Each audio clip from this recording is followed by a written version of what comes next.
मैं सरपंच चुनाव में खड़े होके मुख्यमंत्री बन सकता हूँ।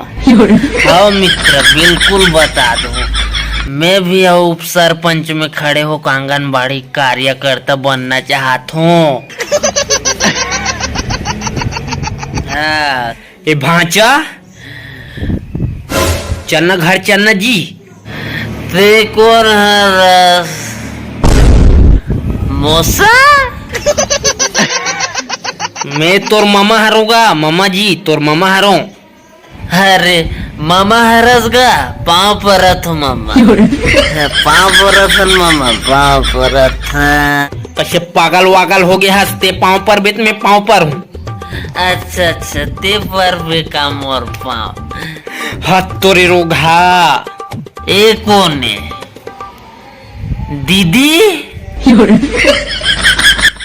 तो डौकी बरोबर दिखते जी और दीदी का थत्ते है भाभी।